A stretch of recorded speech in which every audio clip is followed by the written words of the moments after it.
Bismillahirrahmanirrahim. Assalamualaikum warahmatullahi wabarakatuh. Innal hamdalillah nahmaduhu wa nasta'inuhu wa nastaghfiruh wa na'udzu billahi min shururi anfusina wa min sayyiati a'malina. May yahdihillahu fala mudilla lahu wa may yudlil fala hadiya lahu.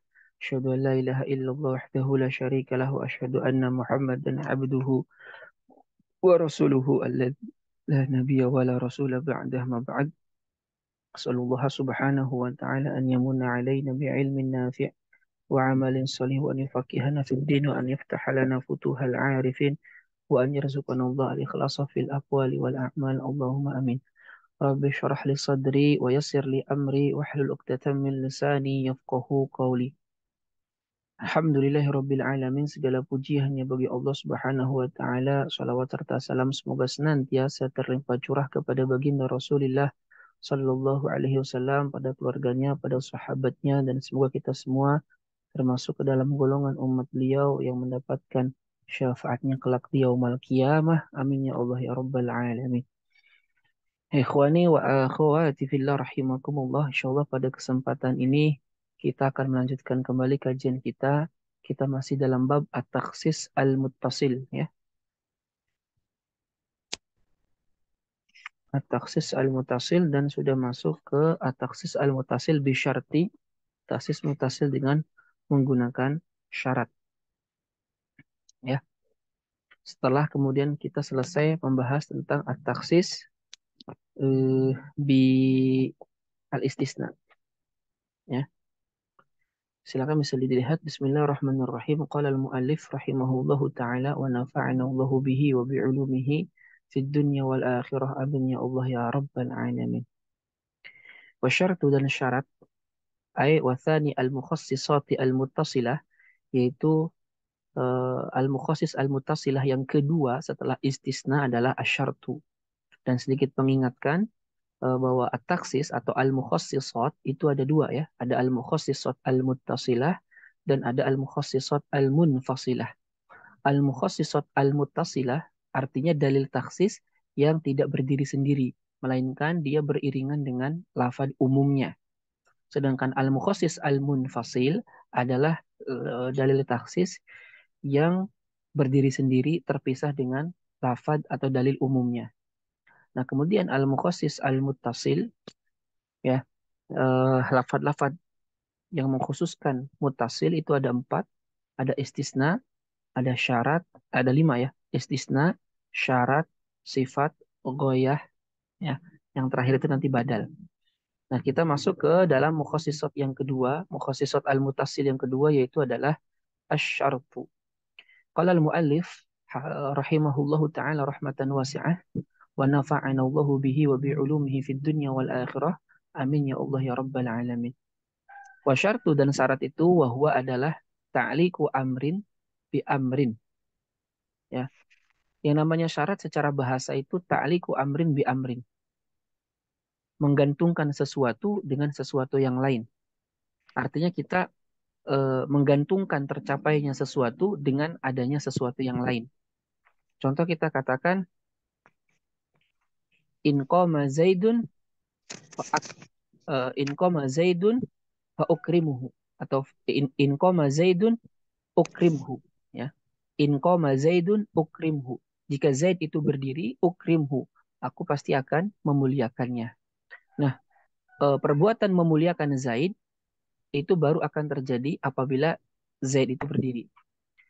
Itu kita menggantungkan sikap memuliakan Zaid kepada perkara lain berupa berdirinya Zaid. Dengan adanya berdirinya Zaid, maka perbuatan kita untuk memuliakan Zaid itu ada. Nah, itu namanya syarat, menggantungkan sesuatu dengan sesuatu yang lain, menggantungkan tercapainya sesuatu dengan sesuatu yang lain. Nah, syarat juga didefinisikan oleh ulama sebagaimana dalam bab hukum wad'i, ya, sebagai ma yalzamu min wujudihi al-wujud, afwan, ma yalzamu min adamihi al-adam wala yalzamu min wujudihi wujudan wala adaman, ya. Yang namanya syarat secara definisi hukum wad'i adalah sesuatu yang dengan tidak adanya dia, maka hukum atau masyrut itu tidak ada. Tetapi dengan adanya syarat tidak menunjukkan ada atau tiadanya masyrut atau hukum. Ya kan? Contoh wudhu. Wudhu itu adalah syarat sahnya sholat. Tidak adanya wudhu, maka tidak ada sholat. Tetapi adanya wudhu tidak meniscayakan adanya sholat atau tidak secara zatnya. Kenapa? Karena adanya wudhu ya tidak senantiasa menunjukkan adanya sholat. Karena orang kadang berwudhu bukan untuk sholat, tapi untuk membaca Al-Quran, atau untuk ketika tidur, mau tidur, dan seterusnya. Itulah syarat. Ya. Oke. Jadi sekali lagi syarat itu adalah ta'liku amrin bi amr. Ya. Menggantungkan sesuatu dengan sesuatu yang lain. Kullun minhuma, masing-masing dari keduanya, yaitu baik jawab maupun syaratnya, fil mustakbal itu menunjukkan masa yang akan datang. Karena tidak ada syarat jumlah syartiyah, kecuali itu pasti untuk menunjukkan masa yang akan datang. Karena belum terjadi. In qoma Z, jika Z berdiri, artinya belum terjadi. Berarti baik jawab maupun syarat terjadinya di masa yang akan datang. Au ma yadullu alai, atau apa saja yang menunjukkan kepada syarat. Ya. Min sigot, dari berbagai macam sigoh. Jadi sigot atau bentuk apapun kalam dalam bahasa Arab yang menunjukkan adanya syarat, maka ia masuk ke dalam bab ini. Ya. Jadi baik masing-masing dari keduanya menunjukkan mustakbal atau sigot-sigot lain yang menunjukkan kepada syarat, maka itulah yang dimaksud di dalam bab ini. Ya. Kemudian wahwa, yaitu syarat yang mukhasis, syarat yang mengkhususkan, kal istisna, hukumnya sama seperti istisna. Nah, yang dimaksud syarat itu sama dengan istisna itu sama dalam 3 aspek saja. Aspek pertama, syarat ya dan istisna itu sama-sama adalah al-mukhassisat al-muttasilah. Sama-sama taksis yang muttasil, yang tidak bisa berdiri sendiri. Kedua, persamaan syarat dengan istisna adalah kembalinya syarat pada seluruh jumlah yang mendahuluinya. Kan dalam bab istisna, ketika jumlahnya banyak, diakhiri dengan istisna. Maka istisna ini apakah hanya mengecualikan yang terakhir saja atau semua? Maka menurut yang roji, yang kuat dalam madhab syafi'i, istisna ini mengecualikan semua dari jumlah tersebut. Nah, begitu juga syarat. Ya, walaupun jumlahnya panjang, ketika diakhiri dengan syarat, maka syarat ini mencakup semuanya. Contoh kita katakan, akrim bani tamim, wa ahsin ila rabi'ata, wa khla' ala mudar, in ja'uka. Ya, muliakanlah bani tamim, berbuat baiklah pada kabilah Rabi'ah, dan berilah sesuatu pada kaum Mudhar. Itu kan kalimat panjang tuh. Diakhiri, in ja'uka, apabila mereka datang kepadamu. Nah, in ja'uka, syarat apabila datang kepadamu, ini berkaitan dengan yang paling terakhir atau semua? Jawabannya berkaitan kepada semua. Artinya memuliakan Bani Tamim, berbuat baik kepada Robi'ah, memberikan hadiah kepada Mudhar, itu semua terjadi apabila mereka datang. Nah, jadi dia sama. Apabila jumlahnya panjang, kemudian ada syarat di akhir, maka syarat ini berlaku untuk semuanya. Menurut pendapat yang roji dalam madhab Syafi'i. Kemudian persamaan antara syarat dengan istisna yang ketiga adalah diperbolehkan mengecualikan sesuatu yang lebih banyak dari sisa yang menggunakan syarat. Kan dalam istisna itu kan kita boleh mengecualikan sesuatu yang lebih banyak daripada yang apa yang dikecualikannya. Ya kan? Dalam istisna yang kemarin kita bahas, contohnya seperti apa? Khoroja khoroja at-tullabu contohnya. Atau kemarin itu li alayya asyratun illa tis'atan. Aku memiliki hutang 10 kecuali 9. Yang dikecualikan 9, sisa 1. Berarti yang dikecualikan lebih banyak daripada yang tersisa. Nah, sebagaimana dalam istisna boleh yang tersisa lebih sedikit, maka dalam syarat juga boleh. Yang disyaratkan itu lebih banyak ketimbang yang tersisa. Hukumnya juga boleh. Contoh kita katakan akrim Bani Tamim in kanu ulama. Muliakanlah Bani Tamim jika mereka ulama. Dengan konteks jumlah ulama dengan konteks jumlah ulama itu apa jumlah orang bodoh itu lebih banyak ketimbang ulamanya. Ya, maka ketika itu tidak menjadi masalah.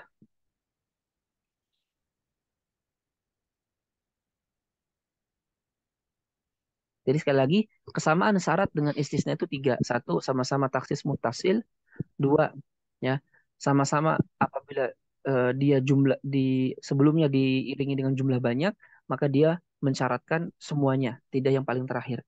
Ketiga, dia sama-sama boleh menyisakan yang sedikit, sedangkan yang disyaratkan banyak. Itu tidak menjadi masalah. Contoh kalau dalam Al-Quran, ya, Allah Subhanahu wa Ta'ala berfirman, contohnya, walakum nisfu ma taraka azwajukum illam yakul lahunna walad.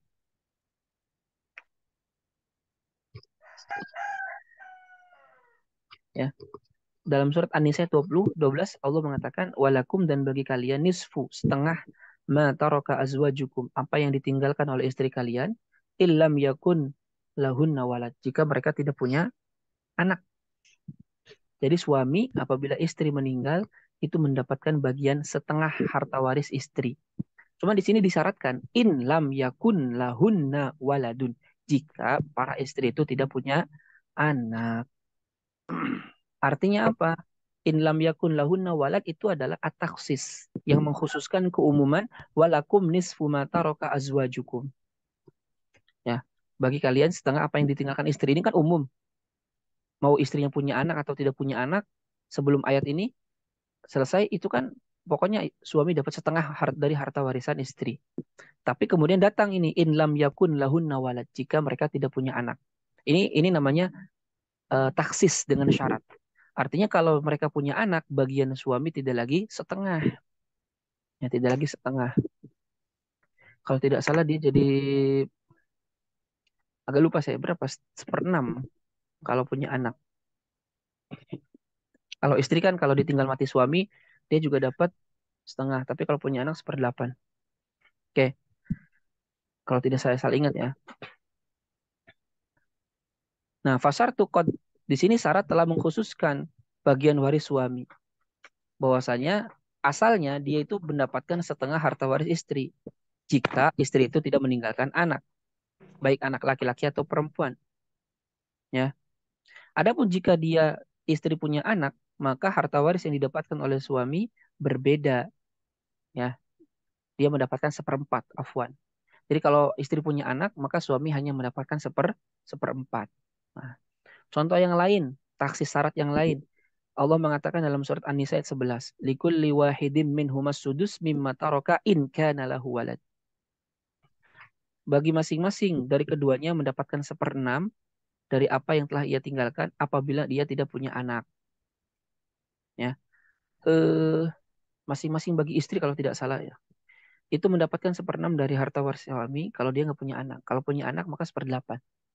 Ya, nah ini juga sama.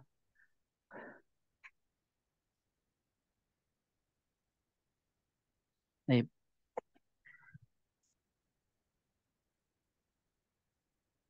kemudian dalam hadis Nabi, "Idza khataba ahadukum faqadira an yara minha ma yu'jibuhu falyaf'al."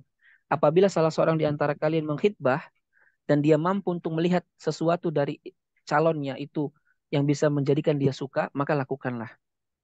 Nah, di sini pakai jumlah syaratnya juga, idza khotaba ahadukum, apabila salah seorang di antara kalian melamar seorang perempuan. Artinya hukum ini khusus hanya untuk calon orang yang melamar istri, melamar perempuan. Artinya dikecualikan daripadanya orang yang tidak melamar istri.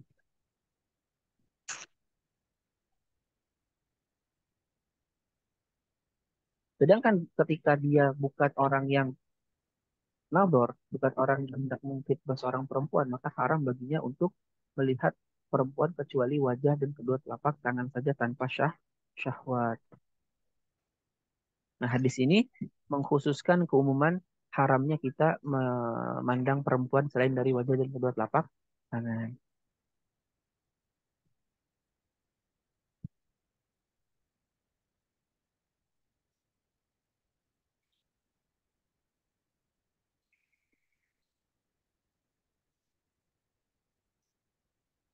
Ya, ada yang ditanyakan dulu tentang syarat? Tadi kesamaan syarat dengan istisna tadi tiga apa saja, Zat? Saya Satu, ulangi, Zat. satu sama-sama at-taksis al-mutasil. atau al-mukhassisat al-muttasilah. Dua sama-sama apabila jumlahnya banyak, kalimatnya banyak, maka dia mensyaratkan semuanya. Masuk kepada semua jumlah itu. Bagaimana istisna itu mengecualikan semua dari jumlah sebelumnya. Ya, kayak tadi kan, muliakanlah Bani Tamim, berbuat baiklah kepada Bani Mudhar, ya, contohnya berikanlah hadiah kepada Bani Fulan jika mereka datang. Nah, pertanyaannya jika mereka datang itu apakah terbatas kepada yang paling terakhir atau kepada semua kalimatnya? Jawabannya kepada semua kalimatnya. Sebagaimana istisna sama. Yang kedua. Yang ketiga, dia sama-sama seperti istisna boleh menyisakan sedikit. Maksudnya yang disyaratkan lebih banyak dari yang tersisa itu boleh. Sebagaimana istisna yang dikecualikan lebih banyak dari yang tersisa itu hukumnya boleh. Paham tuh? Ya, saya catat dulu. Ustaz.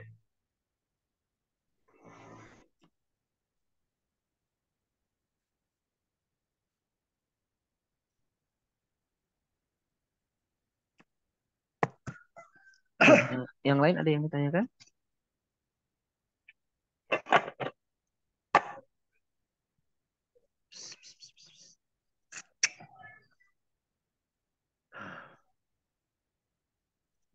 Kalau tidak ada, kita lanjut ke al-mukhassis al-muttasilah yang ketiga, yaitu sifat. Wasifatu wal goyah. Berarti langsung 3 dan 4. Sifat dan goyah. Al-mukhassis yang ketiga adalah asifah. Ya. Al-mu'tabar mafhumuha. Ka'akrimani tamim al-fuqaha. Yang bisa dianggap atau bisa diakui pemahamannya. Sifat yang dimaksud di sini bukan sifat dalam arti ilmu nahu ya, na'at man'ut saja, tidak. Tapi sifat ini secara lugawi, yaitu lafaz apapun, kalimat bagaimanapun yang itu bisa mengandung makna sifat, maka itu masuk ke dalam bab ini. Jadi sifat di sini tidak bermakna sifat secara nahwu, yaitu terbatas kepada na'at man'ut saja, tidak. Tapi sifat di sini umum. Segala suatu kata, kalimat yang mengandung makna sifat, maka itu masuk ke dalam bab ini. Yang kedua ada yang keempat, mukhasis mutasilah yang keempat adalah al-goyah. Goyah itu menggunakan kata hatta atau ila, ya, bermana tujuan akhir goyah itu. Wahuma keduanya yaitu sifat dan goyah, kal istisna itu sama seperti istisna.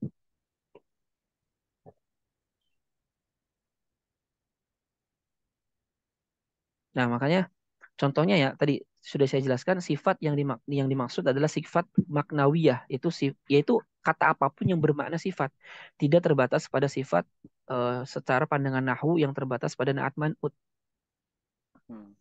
ya. Contoh kita katakan akrim bani tamim al fuqaha, muliakanlah suku Tamim yang fuqaha yang termasuk fakih. Berarti dikecualikan daripadanya yang tidak fakih, itu tidak usah dimuliakan. Karena kata al fuqaha adalah sifat yang mengkhususkan Bani Tamim. Kan akrim Bani Tamim umum, muliakanlah Bani Tamim. Berarti semua yang termasuk Bani Tamim harus dimuliakan. Ketika datang al-fuqaha, maka dikhususkan yang fakih saja. Yang tidak fakih maka tidak termasuk. Nah, kemudian sifat juga di sini dikatakan kal istisna, sama seperti istisna. Sama, sifat itu juga sama seperti istisna dalam 3 hal. Yang pertama, sama-sama al-mukhasis al-muttasil. Ya, sama-sama al-mukhasis al-muttasil. Yang kedua, sama-sama diperbolehkan mengecualikan sesuatu yang lebih banyak dari apa yang tersisa sebagaimana istisna. Ketiga, kembalinya sifat pada seluruh jumlah yang mendahulunya. Sama kayak syarat yang tadi. Ya, dia boleh kembalinya sifat pada seluruh jumlah yang mendahulunya. Baik sifat ada di akhir ataupun ada di depan. Intinya dia mengenai semua. Contoh saya katakan waqaftu ala auladi wa auladihim al-muhtajin. Aku berwakaf, aku wakafkan kepada auladi anak-anakku wa auladihim dan anak-anak mereka al-muhtajina al-muhtajina yang membutuhkan. Kata al-muhtajina ya, itu sifat yang mencakup semuanya, baik auladi maupun auladihim. Jadi baik anak-anakku ataupun anak-anak mereka. Jadi bukan terbatas hanya kepada anak mereka saja, tapi juga untuk anak-anakku. Ya kan? Jadi kembali kepada auladi wa auladihim semuanya. Atau contohnya seperti sifat di depan. Kalau tadi kan sifatnya di akhir. Sifat di depan seperti waqaftu ala muhtaji auladi wa auladihim. Aku wakafkan kepada orang-orang yang membutuhkan dari anak-anakku dan anak mereka. Maka itu mencakup semua, anakku dan anak mereka. Ya.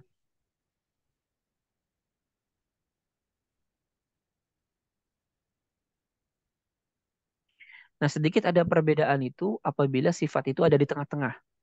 Kan tadi udah sepakat ya, sifat kalau ada di akhir atau ada di awal itu mencakup semua jumlahnya. Artinya menyifati semua jumlah yang ada. Tapi kalau sifatnya ada di tengah-tengah, ulama berbeda pendapat. Pendapat yang terpilih, ya, pendapat yang terpilih, ya, kalau sifatnya ada di tengah, dia dikhususkan pada jumlah yang membarenginya saja. Walaupun pendapat lain ada yang mengatakan memiliki kemungkinan juga kembali kepada seluruh jumlah. Kita katakan contohnya waqaftu ala auladi al-muhtajina wa auladihim. Aku wakafkan kepada anak-anakku yang membutuhkan wa auladihim dan anak-anak mereka. Ini kan di tengah nih, di tengah tuh. Waqaftu ala auladi al-muhtajina wa auladihim. Maka pendapat yang terpilih dia terbatas kepada anak-anakku saja, sedangkan anak-anak mereka tidak tercakup menurut pendapat Mukhtar. Tetapi kemudian sebagian ulama mengatakan juga bisa mencakup semua, ya. Oke, paham ya. Sedangkan goyah itu bisa diartikan batas akhir dari suatu perkara, yaitu tujuan akhir ya, goyah itu. Di mana hukum perkara yang terletak setelahnya berlawanan dengan perkara yang terletak sebelumnya, ya. Jadi apa yang terletak setelah goyah itu berlawanan dengan apa yang terjadi sebelum adanya goyah. Contohnya apa dalam hadis Nabi Shallallahu Alaihi Wasallam?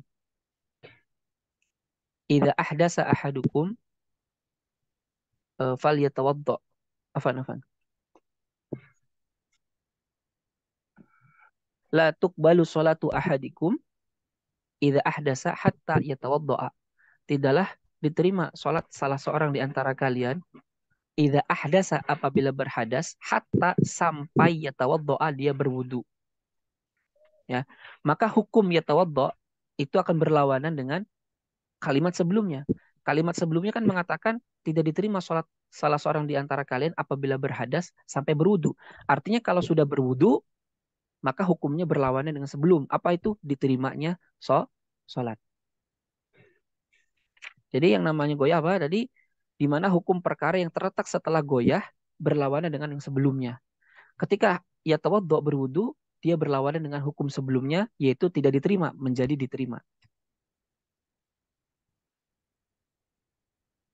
Nah, goyah pun sama dengan istisna dalam hal apa? Kembalinya pada seluruh jumlah yang mendahuluinya. Menurut pendapat yang paling sahih. Jadi goyah sama dengan sifat, sama dengan syarat, sama dengan istisna. Sama-sama dia bisa kembali kepada seluruh jumlah. Ya. Contoh kita katakan akrim bani tamim wa ahsin ila robi'ata wa ta'attaf ala mudar ila an yarhalu.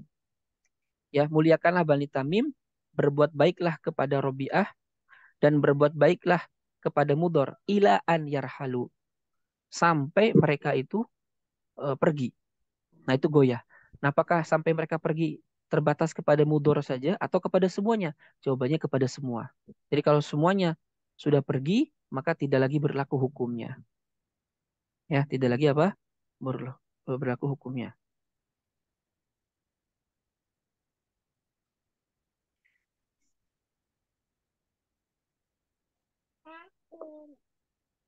Oke, paham sampai sini? Dan goyah itu biasanya menggunakan lafaz hatta atau ila. Ya, adat goyah itu.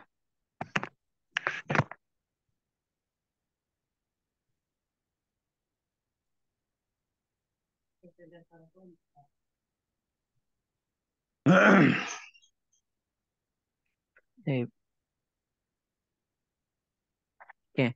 Kemudian maksud goyah dalam ilmu usul fikih adalah goyah yang sebelumnya didahului oleh lafaz umum. Ya, yang seandainya tidak ada lafaz goyah ini, maka lafaz sebelumnya tetap dalam keumumannya. Jadi goyah di sini apa? Yang didahului oleh lafadz umum. Karena ana memang goyah-goyah yang tidak didahului oleh lafadz umum. Yang seandainya kalau tidak ada goyah ini, lafadz umum sebelumnya tetap dalam keumumannya. Contoh firman Allah dalam surat At-Taubah ayat 69. Qatilul ladzina la yu'minuna billah. Perangilah orang-orang yang tidak beriman kepada Allah dan Rasulnya dan seterusnya sampai hatta yu'tul jizyata. Sampai mereka membayar jizyah. Kalimat qatilul ladzina, perangilah orang-orang yang, itu umum.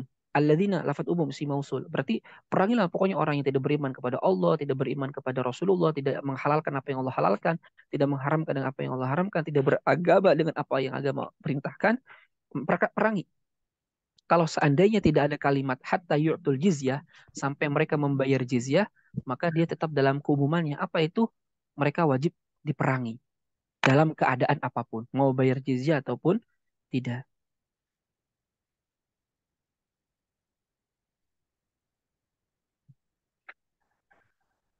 Ya,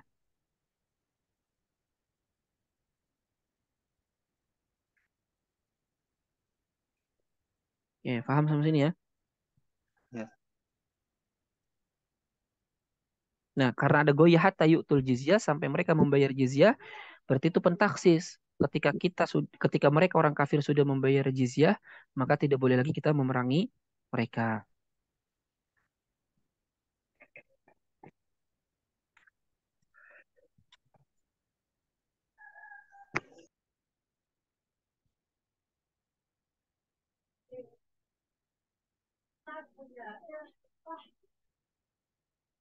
Oke, dari sini ada yang mau ditanyakan?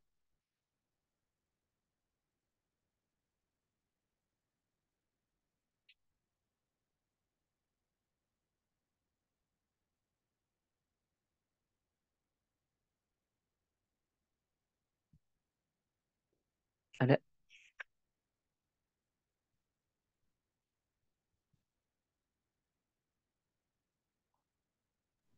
Salah cukup Ustaz. Waalaikumsalam warahmatullahi wabarakatuh.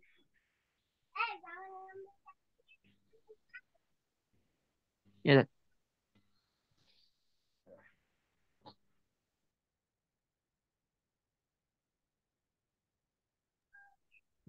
Beliau Baik. tadi bilang cukup, Ustaz.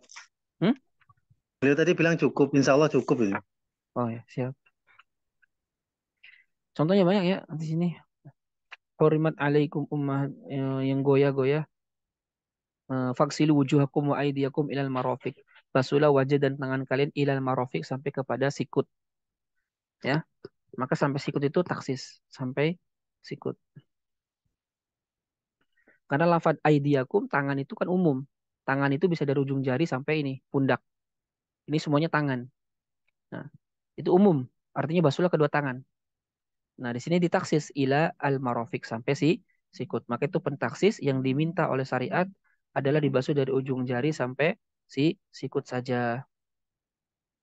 Kenapa? Karena hal furugoya ini mengkhususkan keumuman lafad aid, aidiyun, tangan.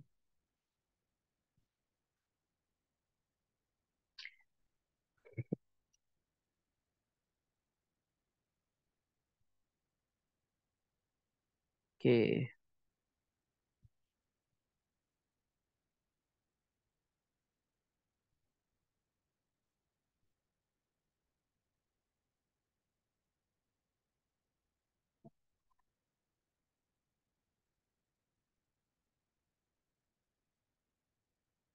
sip. Oke, kalau tidak ada lanjut.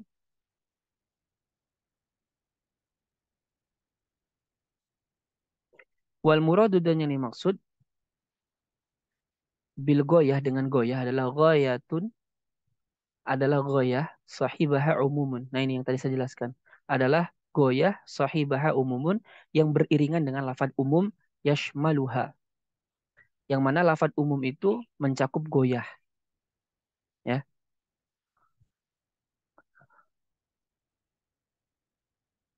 Jadi wal muradu bil goyah goyatun sahibaha umumun yashmaluha.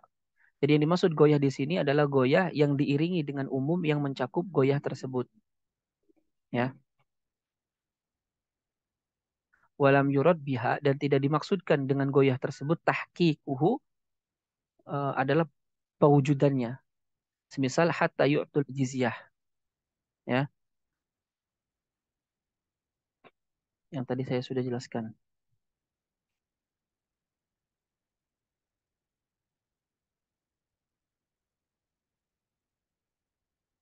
Oke. Memang ada pengecualian tadi itu sebenarnya. Cuma di sini agak ribet. Jadi nggak semua goyah itu bisa bentaksis. Ada pengecualian dua.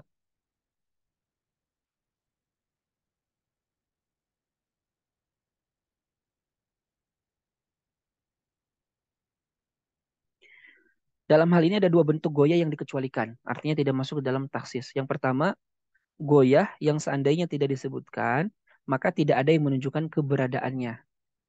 Ya, yakni goyah yang tidak termuat lafadz umum sebelumnya. Artinya goyah ini memang tidak termuat oleh lafadz umum sebelumnya. Atau goyah ini bukan bagian dari lafadz umum sebelumnya. Contoh firman Allah, hatta matla'il fajar. Sampai terbitnya fajar. Goyah dalam contoh ini tidak berfaedah mengkhususkan, tapi berfaedah menegaskan keumuman lafadz sebelumnya. Kenapa? Karena terbitnya fajar itu bukan termasuk bagian dari malam. Fajar itu bukan bagian malam. Fajar sudah pagi. Nah, karena goyah ini tidak tercakup pada lafadz umum, yaitu malam, maka dia bukan pentaksis, tapi dia hanya penegasan. Paham ini? Ya. Jadi kalau goyahnya bukan bagian dari lafadz umum, kalau goyahnya tidak tercakup oleh lafadz umum sebelumnya, maka dia tidak pentaksis. Pengecualian yang kedua adalah lafadz goyah itu sudah termuat oleh lafadz sebelumnya, sudah jelas termuat, maka ketika itu juga tidak mentaksis. Dia hanya menguatkan. Contoh, kutiat asabi'uhu minal khinsir ilal binsir. Jari jemari itu telah terpotong dari khinsir, jari manis ya, ilal khinsir, dari kelingking, afwan, khinsir ilal albinsir sampai jari manis. Sampai sini. Nah, kalau seandainya nggak disebutkan ilal binsir pun, si binsir itu sudah kena. Karena dia sudah tercakup oleh lafaz sebelumnya. Kutiat asabi'ahu minal khinsir. Jadi intinya goyah yang dimaksud dalam taksis itu adalah lafaz goyah yang tercakup oleh lafaz umum sebelumnya, yang seandainya goyah ini tidak disebutkan, maka dia tetap dalam keumumannya. Contoh tadi, qatilul ladzina. Kalau seandainya tidak ada kalimat hatta yu'tul jizyah, maka dia tetap dalam keumumannya apa? Wajib diperangi semuanya, walau bayar jizyah ataupun tidak. Tapi ketika ada hatta yu'tul jizyah, maka tidak boleh diperangi lagi ketika mereka sudah bayar jizyah.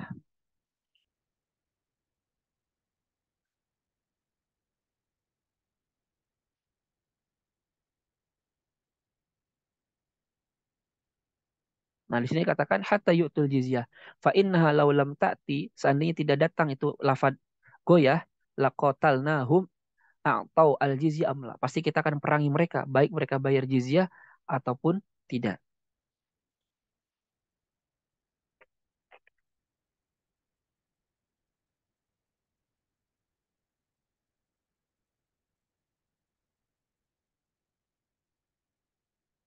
Nah, wa amma mislu qawlihi ta'ala, dan adapun semisal firman Allah Ta'ala, salamun hiya hatta matla'il fajar. Dan salam itu senantiasa diberikan ya sampai terbitnya fajar. Min ghayatin lam yashmalha umumun sahibaha. Itu termasuk goyah yang tidak dicakup oleh umum yang menyertainya. Kenapa? Id tulul fajri laisa minal laila hatta tashmalahu. Karena terbitnya fajar bukan bagian dari malam sehingga malam itu mencakup fajar, subuh. Ya, jadi di sini goyahnya tidak tercakup oleh lafaz umum sebelumnya. Oke. Ini juga contohnya sama. Semisal perkataan mereka, kutiat asabi'ahu minal khinsir. Jari jemari mereka terpotong dari jari manis mereka. Ilal ibham sampai ke jempol. Min ghayatin syamilaha al umumun laulam ta'ti wa urida biha tahqiquhu. Termasuk goyah yang sudah dicakup oleh lafaz umum. Karena minal khinsir. Jari jemari mereka sudah terpotong. Itu kan asobi itu udah jamak. Artinya sudah kena semua. Kutiat asabiuhu, jari jemari mereka telah terpotong minal khinsir, dari jari manis. Itu. Jadi di sini bukan pentaksis tapi hanya penguat. Nah, falitahqiqi al-umum. Jadi tujuan goyah ini bukan untuk taksis tapi untuk menegaskan keumuman. Fatahqiqul umum fil awal, maka penegasan umum yang pertama anna lailata salamun fi jami' ajzaiha.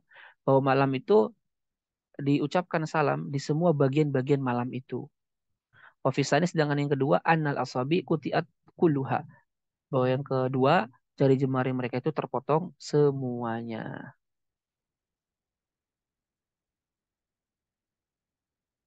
Oke.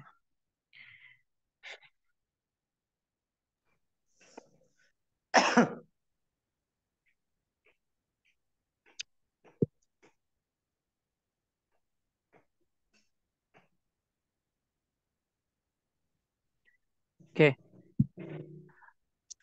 Mukhasis mutasil yang terakhir adalah al-badal ya.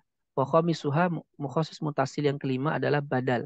Badalu ba'din min kullin, yaitu badal ba'd min kull. Jadi bukan semua badal, tapi hanya badal ba'd min kull kama dzakarahu Ibnu Al-Hajib. Kama dzakarahu Ibnu Al-Hajib, sebagaimana yang disebutkan oleh Imam Ibnu Al-Hajib. Seperti firman Allah, lillahi 'alan nasi hijjul baiti man istata'a. Allah mewajibkan kepada manusia untuk berhaji ke Baitullah manis tatoa, bagi orang yang mampu. Huruf isim man di sini, man, isim mausul ini adalah badal dari anas dalam kalimat sebelumnya.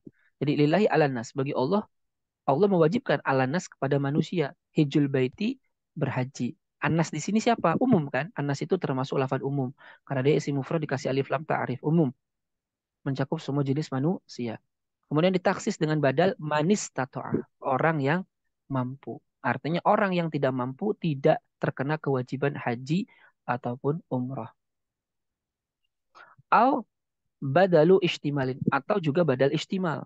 Kama naqalahu ma'a qablahu al-Barmawi. Sebagaimana dinukil dengan sebelumnya, yaitu badal ba'd min kul oleh Imam al-Barmawi an Abi Hayyan an Syafi'i.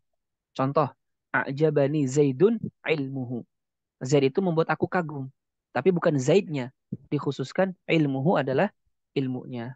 Zaid Zaid kan umum, maksudnya bisa apanya yang membuat dia suka, wajahnya apanya. Tapi ilmuhu adalah ilmunya. Ini badal istimal karena ilmu sesuatu yang tercakup oleh Zaid.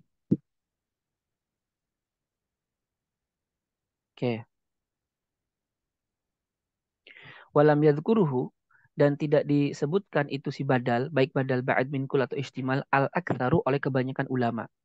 Bal ankarahu jama'atun minhum Asyamsu al-Asfahani. Bahkan sekelompok ulama itu mengingkari adanya badal sebagai mukhasis muttasil, ya, seperti oleh Imam Asyamsu al-Asfahani.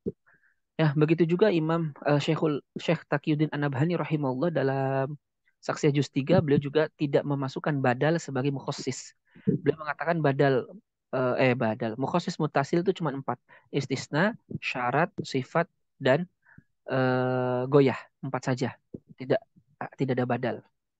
Wasawaba ada madzikri as-Subki, dan Imam Subki membetulkan ketidak disebutkannya itu.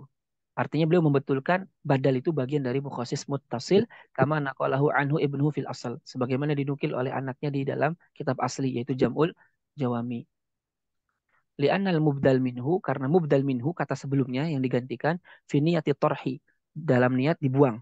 Karena kan badal itu kan isim alis mu'tabi al uh, alis mu'tabi yuqsadu bihi al hukmu. Yang namanya badal itu isim tabi yang dimaksudkan dari hukum. Contoh tadi, a'jabani Zaidun ilmuhu. Zaid itu membuat aku suka. Tapi yang dimaksudkan membuat aku suka itu bukan si Zaidnya, tapi ilmuhu, ilmunya. Jadi yang dimaksudkan dengan hukum aku suka itu adalah ilmunya, bukan si Zaidnya. Nah, itulah badal. Jadi si Zaid itu fi niyati torhi, diniatkan untuk dibuang, tidak dipakai.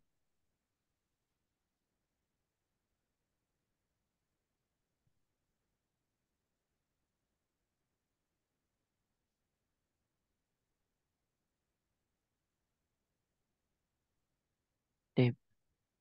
Selesai mukhasis muttasil.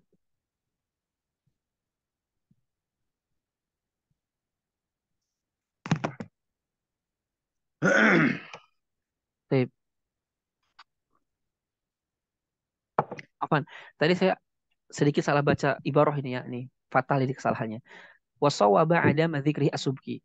Imam Asubki membetulkan ketidak disebutkannya badal dalam mukhasis mutasil. Jadi Imam Subki itu mendukung pendapat ulama yang mengatakan badal itu bukan bagian dari mukhasis mutasil. Sebagaimana yang dinukil oleh anaknya dalam Jam'ul Jawami yaitu Tajuddin Asubki.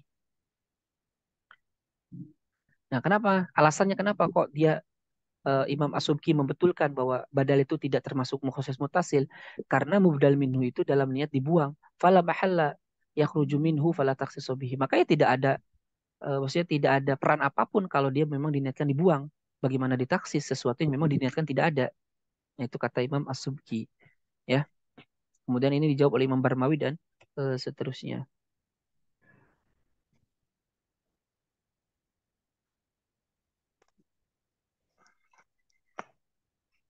Oke, selesai mukhasis muttasil, kita akan nanti masuk dalam al-mukhasis al-munfasil.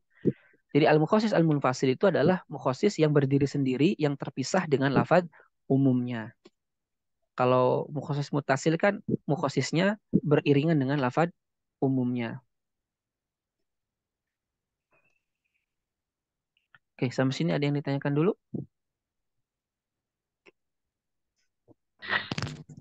Ustadz, Ya, yang untuk badal itu kan mungkin seperti yang saya ketahui man itu kan penting bermakna umum Ustadz ya. Maksudnya lafaz yang untuk umum. betul. Eh, Terus ini kan ada tadi ada badal dari tadi ayat lillahi 'alan nas ya. Itu kan ternyata ada badal manis atau itu berarti jadi taksis tadi. Nah, ini jadi Iya. ada syaratnya apa Ustadz? Jadi tadinya awalnya mungkin oleh man itu sendiri dari umum, tapi ketika ada yang menjadi bada justru man ini jadi penghususan gitu, Ustadz. Atau Iya. taksis. Yang pertama badal ini sendiri tadi ya mayoritas ulama mengatakan bukan termasuk mukhasis mutasil, tidak ada mayoritas.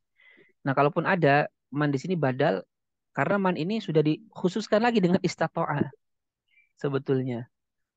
Istato'a kan jumlah silatul mausul, orang yang istato'a mampu. Jadi yang mentaksis itu istato'anya sebenarnya. Man istato'a bagi orang yang mampu.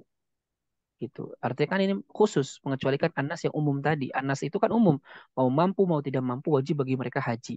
Ketika ada kata manis tato orang yang mampu, maka dikecualikan daripadanya orang yang tidak mampu. Jadi man di sini tidak berdiri sendiri. Mannya sendiri memang lafaz umum, tapi dia tidak berdiri sendiri. Dia ada istato'a. Ini yang menjadikan dia taksis sebetulnya. Ya, gitu.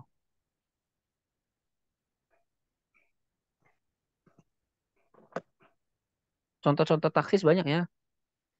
Ini saya dalam kitab Asyarih fi Usulil Fikih karangan Sabit Abdul Halim Al-Khawaja. Contoh nih, taksis goyah wala taqrabuhunna hatta yathurna. Tidak boleh kalian mendekati istri-istri kalian hatta yathurna sampai mereka bersuci. Ya, sampai mereka bersuci. Artinya keharaman kita menggauli istri itu dikhususkan apabila sudah dikhususkan sampai mereka bersuci. Apabila mereka sudah bersuci, maka dikecualikan dari keharaman menjimai istri ketika itu.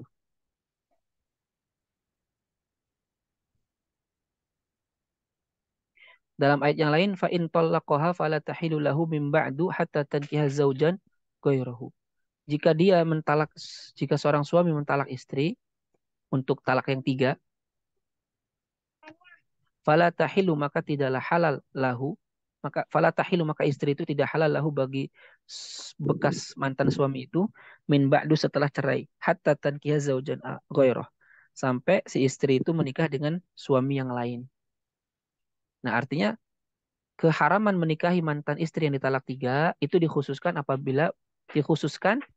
dikecualikan ketika dia sudah menikah dengan suami yang lain, maka hukumnya tidak tercakup dalam keharaman, tapi kembali lagi menjadi halal. Sarannya kan lima ya. Kalau suami sudah mentalak tiga istri, ya, maka suami tidak bisa lagi rujuk kepada istri. Haram untuk menikahi kembali mantan istrinya, kecuali dia memenuhi lima syarat. Satu, sudah selesai masa iddah dia dari suami yang pertamanya tadi. Kedua, dia menikah dengan laki-laki yang lain. Ketiga, dia sudah dukhul, berjima dengan laki-laki lain ini. Keempat, dia diceraikan oleh si suami yang kedua ini. Kelima, masa iddahnya selesai dari suami yang kedua ini. Baru setelah itu boleh nikah dengan suami yang pertama lagi. Gitu. Itu berasal dari ayat hatta tankiha zaujan ghairah. Tsumma atimus siyam ilal lail, kemudian berpuasalah sampai malam. Artinya berpuasa umum. Mau sampai malam, mau sampai subuh, silahkan. Tapi di sini ditaksis ilal lail, sampai malam. Maksud sampai malam itu apa? Sampai awal malam. Yaitu adalah maghrib. Wa kulu washrabu hatta yatabayyana lakumul khaytul abyadu minal khaytil aswad minal fajr. Makan dan minumlah kalian sampai jelas bagi kalian benang putih dari benang hitam dari fajar. Artinya kita boleh ketika malam hari bulan Ramadan makan, minum, terserah. Sampai antara benang putih dan benang hitam itu bisa terpisah. Ya. Valid. Berarti memang Maksudnya apa? Sampai kita masuk fajar. Jadi minal fajri.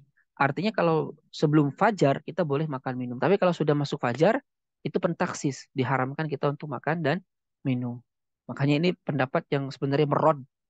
Ayat ini sudah jelas banget sebenarnya. Merod orang yang mengatakan boleh kita tetap sahur walaupun sudah azan. Ya. Yang penting azannya belum selesai. Itu pendapat yang sebenarnya sangat-sangat lemah dan tidak ada salafnya. Salafnya ya si Albani. Ya Albani bukan salaf. Ya. Karena ayatnya jelas. Kalaupun ditaksis oleh hadis yang lain, hadisnya juga jelas. Itu adalah azan pertama, bukan azan kedua. Ya. Allahu a'lam. Paham nih? Kalau paham, kita cukupkan sampai di sini. Mungkin nanti ya tinggal praktek-prakteknya saja ya. Taksis mutasil ini. Banyak sebenarnya dalam Al-Quran hadis taksis mutasil. Bahkan kalau dikaitkan dengan hadis-hadis terkait dengan imamah itu banyak sekali. Tinggal mau cari aja kita. Ya. Mafhum mukhalafah, mafhum muwafaqah yang sudah kita lewat itu semuanya itu bisa dicampur-campur itu. Diramu oleh kita dalam satu dalil. Itu luar biasa. Kayak gini aja. Sebenarnya kan terakhir lah ya. Satu dalil yang sebenarnya cukup sangat menohok untuk menunjukkan kewajiban adanya khalifah gitu. Cukup satu hadis, hadisnya sahih, hadis riwayat Muslim. Yaitu adalah man khala'a yadan min ta'atillah la hujjata lahu yaumal qiyamah. Barang siapa yang melepaskan ketaatan daripada Allah, maka dia tidak akan ada hujjah, tidak akan ada alasan dia di yaumal qiyamah nanti. Ya. Wa man mata wa laysa fi unuqihi bai'atun mata mitatan jahiliyah. Dan barang siapa yang meninggal sedangkan di lehernya tidak ada baiat, maka matinya adalah mati jahil. Ya. Maka matinya adalah mati jahiliyah. Hadis ini dulu pernah saya lihat video ya di video Al-Azhar. Waktu itu pembicaranya Syekh Nuruddin Iter. Beliau suaranya sudah tua sekali waktu itu. Ada yang bertanya bagaimana dengan hadis ini? Beliau menjawab hadis ini tidak bisa lagi diamalkan. Kenapa kata beliau? Karena tidak ada lagi khalifah. Ya. Padahal kalau kita kaji secara usul, ya secara usul, ini menarik. Man mata, barang siapa yang mati. Walaisa, sedangkan, ini jumlah haliyah. Walaisa, sedangkan fi unukihi, di dalam leher, di lehernya tidak ada baiat. Ini sifat berarti. Sifat. Walaisa fi unukihi baiatun. Mata mitatan jahiliyah. Maka matinya seperti mati dalam keadaan jahiliyah. Pertama kan gampang saja. Berarti kalau kita tidak ada baiat di leher kita, maka matinya seperti mati jahiliyah. Berarti mati dalam keadaan dosa. Dan dosanya dosa besar. Karena mati seperti mati jahiliyah. Tapi tidak kafir. Karena di sini menggunakan kata mitatan. Ya, mitatan itu adalah masdar hayat. Menunjukkan sifat atau gaya dari masdar. Jadi matinya seperti, bukan mati jahiliyah, tapi mati seperti mati jahiliyah. Yaitu mati dalam keadaan maksiat. Berdosa. Ya, berdosa. Kedua, bagaimana caranya agar ada baiat di leher kita? Kan itu pertanyaan berikutnya. Jawabannya, baiat itu tidak ada kecuali hanya kepada khalifah. Tidak ada dalam sejarah kaum muslimin, baik dalam nas Al-Quran ataupun sunnah, dan dalam perjalanan sejarah kaum muslimin, baiat itu ditujukan kepada selain kaum muslimin. Kepada selain khalifah. Maka baiat itu meniscayakan adanya khalifah. Ini namanya dalalah isyarah, masih ingat? Jangan lupa ya, dalalah isyarah masih ingat? Dalalah isyarah itu jadi penunjukan suatu lafaz. Jadi suatu lafaz menunjukkan kepada makna lain yang tidak tercakup oleh lafaz tersebut. Makna yang tercakup oleh lafaz tersebut tetapi tidak diniatkan. Jadi kita mengucapkan A, kita tuh nggak meniatkan untuk memberikan makna B. Tapi makna B ini dengan sendirinya tercakup oleh makna A. Tapi kita nggak pernah niat untuk menjelaskan hukum B, enggak. Ya. Nah ini kan tidak adanya baiat. Hadis Nabi kan sedang menjelaskan kalau kamu nggak ada baiat di leher kamu, matinya jahiliyah. Itu yang sedang dijelaskan Nabi. Tapi ada makna lain yang tercakup dari hadis ini. Apa itu? Ya kalau nggak apa itu? Wajibnya adanya khalifah. Kenapa? Tidak adanya khalifah sama dengan tidak adanya baiat. Berarti secara dalalah isyarah wajib adanya khalifah setiap masa agar adanya baiat di leher kaum muslimin. 2. 3. Bagaimana adanya khalifah? Bagaimana supaya khalifah itu ada? Ya khalifah itu apa? Nah gitu kan. Khalifah itu dalam literatur kaum muslimin adalah pemimpin kaum muslimin yang menggantikan umat dalam menerapkan Al-Quran dan Sunnah. Nah karakter pemimpin yang seperti itu apakah ada dalam sistem sekarang? Nggak ada dan nggak bisa dilaksanakan. Ya, kecuali dalam sistem kepemimpinan Islam atau yang disebut dengan khilafah. Kesimpulannya, maka khilafah hukumnya adalah wajib secara dalalah iltizam. Karena adanya khalifah, melazimkan adanya khilafah. Gitu.